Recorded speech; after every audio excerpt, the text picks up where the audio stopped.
Bruxelles, je t'aime.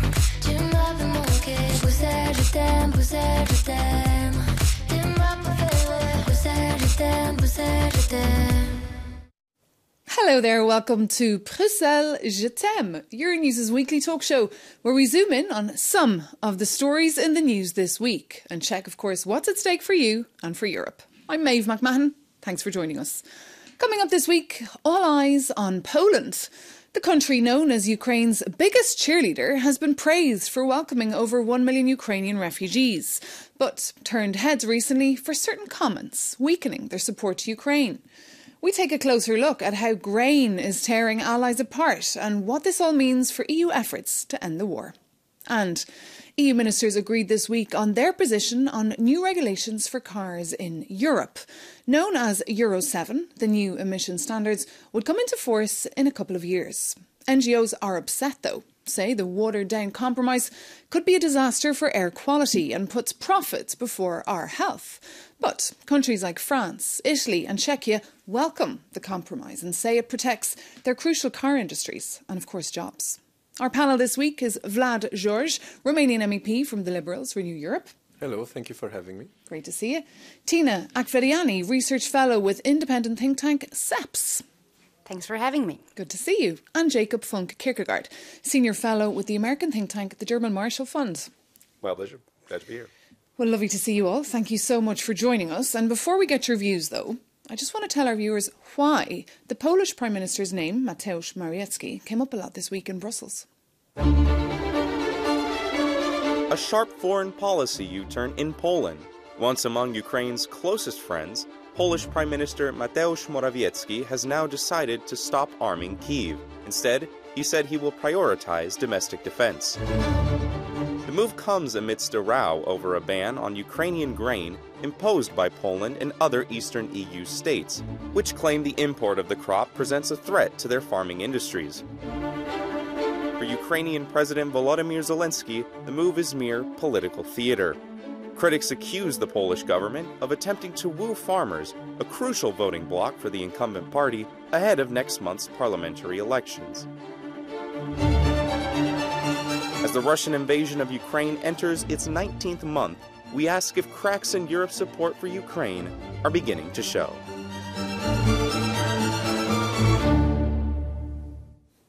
Leo Quevedo there. So these comments really upsetting people here in Brussels. I guess the question is, has solidarity towards Ukraine become hostage perhaps to the Polish electoral campaign, or is this just a storm in a teacup? Vlad, we start with you. Well, no, for sure, no electoral strategy justifies blackmail within the EU. We saw this happening. We also felt it. When I say we, us, the Romanians and the Bulgarians, felt it from Austria and the Dutch when they opposed our entry into the Schengen area. And it's all going towards Putin's game. So, of course, we need to see what the citizens, the European citizens need.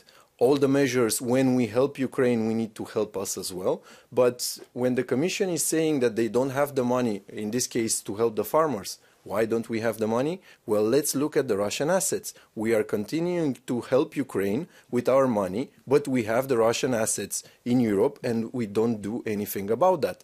We are... And just back to the Polish issue here, what's your take on all this? How big a deal is this? I mean, I think it is electoral. It is about the campaign, as was mentioned. I mean, there is a rural voting bloc that the PIS needs to mobilize, and they are clearly willing to burn a lot of capital to try to stay in office. It's a close election. I mean, obviously, on the merits of it, grain prices are set low globally. So this idea that this is going to protect, or change global grain prices and even the supply and demand inside Poland, I find, rather fanciful. But, the reality is, as Vlad said, it's politics. And they have made a calculation that they are willing to sacrifice, principle for short-term electoral gain. And of course, Tina, it's the European Commission now who has to stand up to the likes of the WTO representing European countries going against Ukraine that they've been, of course, trying to help from the start of the war. And this is a very messy process because European Union has to represent and, voice the 3 member states that came into the violation of the EU law, because this ban unilaterally goes against the EU treaty, right? And the trade policy is the EU's competence. So this is a very difficult situation, but I think EU definitely has the role to play here to mediate. EU could have been more active before. The tensions would have been so, increased right now. But what is kind of promising to me right now to observe is that the parties come together to actually have talks, because what we are receiving really is a very wrong situation. Poland right now, of course, cares about waters. This is all about electoral politics, but it's in Polish national interest to have strong Ukraine, right? This was Poland who was really pushing the Ukraine high on the EU's agenda. So this is a very wrong ending of the game, and the same for Ukraine. Ukraine cannot afford losing the ally. So I'm very happy to see the parties to come together, and EU definitely has a role here to, somehow decrease the tensions and find the solutions. And there were, of course, talks earlier this week on Thursday here in Brussels on that topic, and we saw as well the Polish agricultural minister meet with his Ukrainian counterpart on Wednesday. But we wanted to, of course, have the perspective of a Polish MEP from the governing Law and Justice Party here on the programme. They weren't available to join us, but they were free for a quick catch-up over in the European Parliament to explain their position. So we can take a listen now to Jacek Saryusz-Wolski. Well, Poland did not decide to stop sending weapons. One phrase was taken out of context of what said Polish Prime Minister. He said that new weapons which we acquire and pay for from America and Korea, South Korea, we will not be able to deliver because we have to use them and reinforce our army. Kiev and President Zelensky and his administration is seeking confrontation with Poland. They have shifted their positions. We'll continue our policy, but we will not allow provocations, because grain issue is a provocation on the side of Ukraine to happen and to destroy Polish agricultural interests of Polish farmers. Polish MEP there, Jacek Saryusz-Wolski. Your reaction to that? I think it's laughable. I mean, the idea that, this grain ban, as again, grain prices, global grain prices are set globally. And it's not, therefore, going to protect or not the Polish farmer in any other way than in the short run. And so what they have basically decided to do is to, this is the first time where it's costly to support Ukraine. So far, they have delivered weapons and a lot of support, etc. But this is an issue where it goes against core electoral interest of the governing party, and they have flipped. And Jakob saying there, it's laughable. I mean, is Poland now losing its credibility on the European stage here? Well, I would say this will go away as long as we are done with the elections. I think they just also want to make a point because they've been very strong. I mean, putting the Ukraine support, for instance, was also making Poland as a very, active and, strong member state. But this very much is motivated by the electoral campaign that they want to achieve, and they have a clear political goal here. Although what I think is that it's really, really painful on the Ukrainian agriculture, because the agriculture takes much higher share in the Ukraine's GDP than it takes actually in the Polish GDP. Again, we see here that this is political, very, very much political, what Poland wants to make a point here. And the view from Romania? Because obviously there's a lot at stake for your farmers here too. Well, of course, as I said, we need to take care of our own farmers as well, but we do have the money to do that, and we have the ideas to set everything up, to transport, how to transport the grains and everything else, and problem solved. But what I saw here was the problem exploding in their face, because now I see that the government is backtracking on its words, which is not a good thing, mostly before an election. And I wouldn't say that this government is a close partner when it comes from love to hate within a couple of days and then back again. So I think they need to explain more to their citizens how they're dancing like this, because it's not a sign, again, of a serious government. It's a sign of something else. We'll have to wait and see. Of course, those elections taking place on the 15th of October. We've elections as well this weekend in Slovakia that we're keeping a very close eye on. But Tina, on that military equipment, I mean, is it fair to say that Poland in the past has just given old military equipment to Ukraine and wants to keep the new stuff, the shiny new stuff, then for itself. Well, I would say that this is again to make a comment here that if the tensions grow, you know, they will change the position. But also, I think this is a competition with another party that has been very strong about anti-Ukraine. So they do not want to lose the voters that support more, you know, far-right and more pro-Russian senses in the country. So, or anti-Ukraine at least. So they just try to, you know, catch the two things at the same time. And in your view, it will all disappear after the 15th of October? I mean, we hope so. Otherwise, I mean, but on the other hand, you could also see a precursor for a much larger financial battle, which is coming at some point after the European elections, where we're going to have to agree on a new European budget. And this is a budget that is going to, in one way or another, accommodate a prospective Ukrainian EU membership, which simply as a function of the fact that Ukraine, relative to, for instance, Poland, is a very poor country, will probably see Polish support from the EU budget relatively cut. So, and we're getting a taste of the potential fights that we could see inside those summits if Ukraine one day was part of the European Union, right, Vlad? Well, I think they do need to be part of the European Union, but we also need to make some changes. Not necessarily to get them in, but we see with this veto power, this is a huge problem for the member states now. Imagine when we'll be, like Ursula von der Leyen said, maybe over 30 or something like that. That's an issue. And also coming back to this, I think they just found a way out of story, because when we're talking about helping Ukraine so far, we're talking about weapon stocks, about weapons that everyone already had. Because if you're talking about future weapons, that's a totally different story. Of course, it's future, the money for those, even for the Polish government, the money is an issue. They need. I saw that they're borrowing at least 2 billion from the USA. That means that the decision will be taken together. So it's a much broader problem and also solution that what they're trying to say. I think they just found a way to backtrack without losing so much as they started to after that, I would say, very, very bad story from the PM. And of course, keeping a very close eye on this is, of course, the Kremlin. I mean, any divisions or cracks we see among European allies is probably a source of joy for them. We were taking a look at a press conference earlier this week by the Russian spokesperson Dmitry Peskov, and he's predicting that there'll be lots more tensions in the future. They'll start increasing between Kiev and other European capitals. It's inevitable. The Kremlin, they're keeping as well a very close eye on that, because, of course, the more cracks they see, the better it is for the Russian president. But I think this case also sets a precedent that EU has to really be ready, and these things will arise when the Ukraine becomes closer and closely integrated into the EU single market, because if anything, Ukraine is very, very competitive when it comes to these agricultural products, right?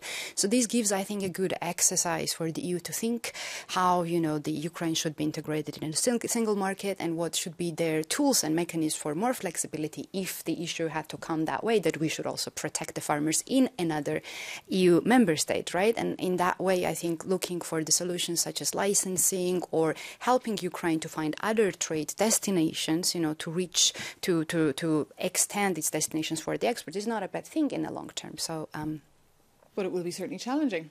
Well, it will be, but I have a, let's say, simpler solution, if I may say so. Let's win the war and let's get rid of the Russian blockades in the Black Sea. And let's get things back together again, and let's look at other problems that we need to take care of our citizens. We have huge inflation.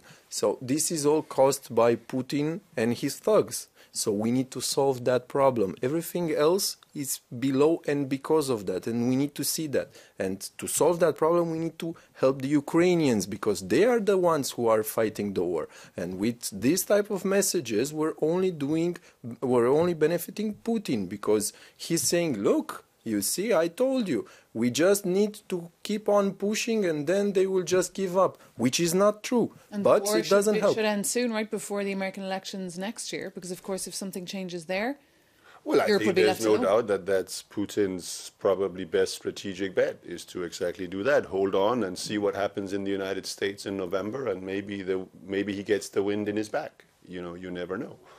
Well, on that point, Vlad, you mentioned support. We were taking a look at the recent figures from the Eurobarometer data in September, and it looks like Europeans here are still very much in support of the war and the EU stance vis-à-vis helping to end that war. If you look at the stats, almost 8 in 10 people here still welcome people fleeing the war, and 7 in 10 back the sanctions against Russia, and almost 7 in 10 support Ukraine's integration into the European Union, and then 57% support the purchase and supply of military equipment to Ukraine. And just on that point of Ukraine one day becoming a member, I saw Roberta Metsola, the President of the European Parliament, saying she wants to see talks happen as early as this December. Tina, is that a possibility, do you think, in your eyes? Well, the way the enlargement process vis-à-vis the Ukraine, Moldova and also Georgia went ahead, it was with unprecedented states, spat and the states. So I don't know. I think we can see that happening, at least signaling politically that the EU is ready to, move on a little bit. I think by the time the accession talks will start and negotiations will actually happen, that will take more time. But this is really right now to make a political decision that they really belong to the European Union. So very much waiting for the Commission reports. In the end of the day, the member states should have enough material from the European Commission to go ahead with that. Do you see the momentum there, Jacob? Oh, I agree. I think in my opinion, based on both what the President of the Commission has said and what the Director General of DG NEAR has said, I think that they will approve or accept, Ukrainians, that this commencement of accession negotiations in December, and then we will see. But I think it's also important because this sets in motion a known process. There are budget resources available for accession countries and things like that. So it really matters, in my opinion, beyond just the political signal. Of course, it's all about money, isn't it, at the end of the day? Not just about the money. Think of it. We have millions of Ukrainians right now in the European Union. We're talking about the refugees, 5, 7, 8 million. It depends on the figures that you read. And they're living, they're working here, so that's the real integration. We already have grassroots integration. Now we need to do the papers, to set the legal stuff. And I think also Ukraine needs to do something about that because they need to do some reforms. So the ball is in the court as well, not just in our court. But again, the people are already integrated. So let's do the paperwork. Okay, and on reforms, of course, the EU needs to do reforms as well. What would their to-do list, how should their to-do list Vlad already mentioned, people talk about treaty change. There is an issue about unanimity voting. The budget will need to be reformed. I think we should be careful not saying that the budget is impossible to reform. I think it can certainly be done. But I think the issue about sovereignty and those sets of issues, and then basically we have to recognize, look, when Ukraine gets into the EU, it fundamentally changes the EU because you're getting a country that will have, for better or for worse, for a very, very long time probably, a quote-unquote hot border with a nuclear-armed country. It will change the EU in ways that are difficult to predict at this moment. And I think definitely, not only the EU has to reform itself, and the EU, I think, has been very clear that there will be no shortcuts. Obviously, the process goes very speedily, but there will be no shortcuts when it comes to the conditions, such as EU fundamentals, political criteria of the Copenhagen criteria, rule of law reforms, and all that, where Ukraine, Moldova, and other candidate countries have massive problems. And we know these countries will not become, strong democracies over the night. So EU has to really help them to steer the processes, but also to make sure that it also has the tools and mechanism to deal with the countries that are not doing great when it comes to rule of law and democracy when they're already into the European Union. So that is a challenge for the EU to come up with it. And another one is to really reform its enlargement policy so that it's not stuck like we saw 2 decades with Western Balkans. So it's a big task. This is very challenging, but I think that's the only way for the EU to go forward if it wants to be a geopolitical actor and if it wants to have actually better security environment situation than it has now. Okay, and of course next week we will have that summit over in Granada, the European Political Community. Enlargement, of course, will be on the table there. Just a final word perhaps with yourself, Vlad, just regarding that Eurobarometer that you saw. Is it similar, what you're hearing from your voters when you're out and about on the streets? Yes, actually it's very similar. And we see, of course, the difference between helping people and buying weapons. There is a big difference there in people's minds. we're Europeans. It's very much okay to have that difference of opinion. But coming back to what we said before, so we need the Ukraine inside the European Union as much as they need to be inside the European Union, because if we let go of Ukraine and Moldova and the other countries, Russia will come in, China will come in. They're just waiting for that. So let's not kid ourselves that we have an option. We don't have an option. No other option there, according to Vladimir. Thank you so much for that. I'm afraid we're out of time for that topic, but don't go anywhere, because after the break we'll be diving into one of our favourite topics here, which is the future of the car. See you soon.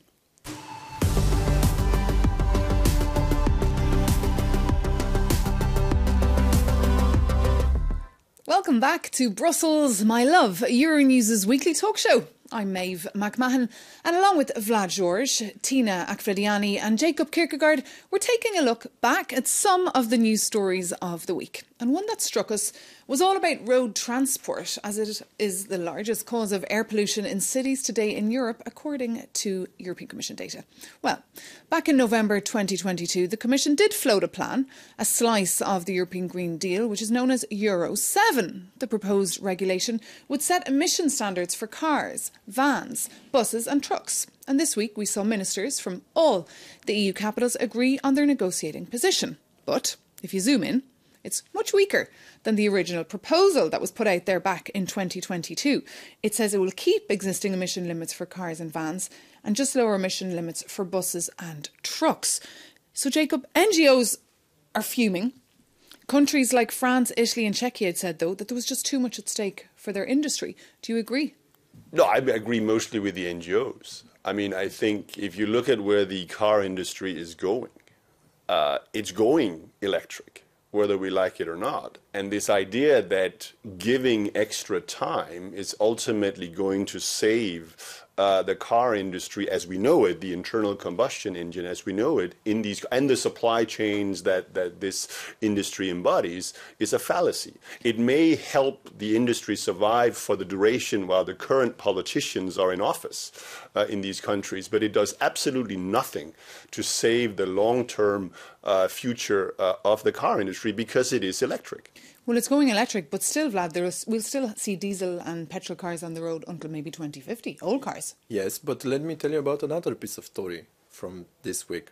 6 Portuguese have basically sued the European countries because they are not respecting the right for a healthy environment. One of those is 11 years old. So now we are talking about a non-issue, in my opinion. We're losing time because this Euro 7 standard has been in the works for a lot of time, and we're now talking about it, and people in the council next to us are talking about it and everything else. Meanwhile, China is heavily investing in very, very electric cars, which they're going to push more and more into our market to kill our manufacturers. That's the actual topic. Yes, of course, cars are going to be electric, but we need to be there. We need to understand this. We're just losing time on these standards. Forget about it. We need to push money and strategy into research and development for electric European cars. Let's get a view from yourself, Tina. Sure, and I think this is the standards that apply to both, right? They apply for both cars, the electric ones and non-electric ones. And I think I'm still in favor of the standards because somebody has to put up the standards there. I agree with Vlad that there are more important, source of the problems there.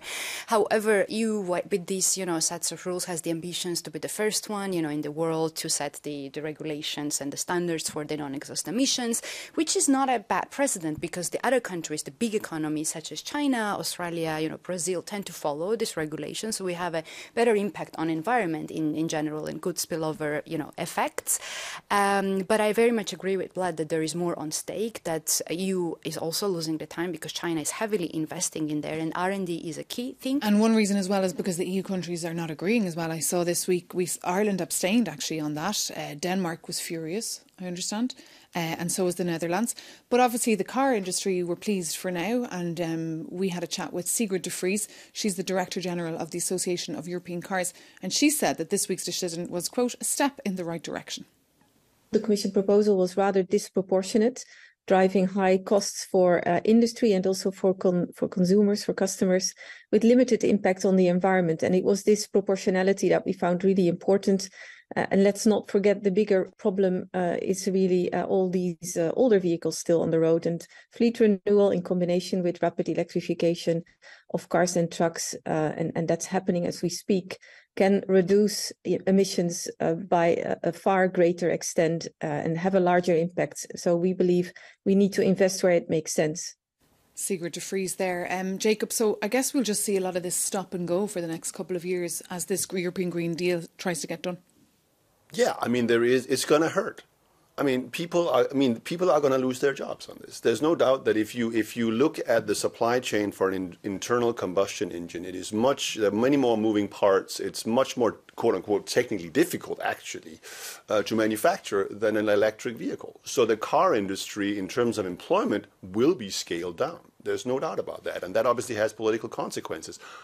But it still doesn't change the fact that the companies in question, if they don't basically readjust their companies to be car industry, to be entirely EV based in the next 5 years, as Vlad said, well, then they won't survive because Chinese and other companies will outcompete them. And that's really where the set of incentives that are being brought forward here is, we can keep some, let's push it out. It isn't going to work. At the company level, they're going to have to bite that bullet too. I saw this week Renault, Ford, Volvo, Nissan announcing plans as well that they're going to shift to selling exclusively electric vehicle models in Europe here by 2030. But Vlad, I just want to pick up on a point there that Jacob said about people are going to lose their jobs. Well, it's being honest there, we never hear politicians tell people the truth like that. It's gonna hurt if we don't do it smart. It's exactly what we've been talking about. If we keep focusing on non-issues or smaller issues, it's going to hurt. Otherwise, if we see it coming, and there are a lot of people who keep telling us it's coming, and we invest because we have the money. We need the willpower now to accept what's coming and to work in that direction. Let's stop with this nonsense. In Brussels, we always debate forever. Come on, there's no debate in China, and they're very focused on going against us and against the Western world. Let's understand that. Indeed, as a reporter, we often just report about a meeting. I feel like we're constantly reporting about meetings. Final word there with yourself? No, I think we're talking about market and businesses, and they're not, this is innovative forces. I mean, they find a way as long as they have a clear tone, what is to be expected. Expectations is really the key, and they will invest in the right way. Of course, there will be short-term effects, and they're going to be costly, but we are also talking about medium and a long-term, and that's when we talk about the environment. So they will find a way as long as the EU is clear towards where we are heading towards. Okay, so the messaging has to be extremely clear from the European Union. Well, that is, I'm afraid, all we have time for on that topic. Worth pointing out that was not the final decision this week. Of course, those talks will continue with the European Parliament before this becomes official. But for now, thank you so much to our panellists. Thanks for being here with us. And thank you for watching. We'll see you soon here on Euronews.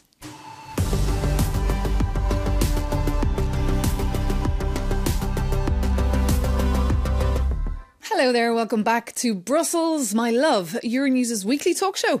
I'm Maeve McMahon, and along with my panel, we're talking through some of the stories that caught our eye this week. Well, one was the recent National Rejoin March over in London that called for the UK to come back into the European Union. Leading the way was the staunch EU federalist and Belgian MEP Guy Verhofstadt. And the message of the protesters was that Brexit did not deliver what it promised. So I guess my question to the panel is, did it cause a stir here, that protest, or does anyone in Brussels care? Well, of course, I think everyone in Brussels wants the UK to be a stronger partner. And the Brexit delivered something, only bad things. Only bad things for the citizens. As far as we see it, even from Romania, you can see that. So I think it was one of the history's worst decisions, if you ask me. From your perspective, Tina? I very much agree with Vlad, and that was very painful exactly on the poor and middle class people who have been dependent on the trade. I mean, we saw so much bad effects on the trade and people who are doing the businesses, small SMEs and all that. And I think people really underestimated what it would mean for them to actually live in Brexit. But I would say, if that was not clear to them, they had to experience that, right? It was their decision. And if they take the decision, let's see then where we stand. Well, it's very emotional, obviously, and people are still very divided over it. Jacob, do you think they should ever join again? Or? Well, I think they should. I mean, I think it will be in their own national interest to do it. I think, quite frankly, we in the rest of the EU should be very happy in some ways, in a political sense, that they did what they did, because we have seen now the full consequences of doing something really stupid. If you follow the advice of populists and promise easy solutions, we're going to bring back our sovereignty, take back control, and everything will be fine. Well, it's not going to be fine. You're going to be a poorer country for it, and that's what the UK is experiencing.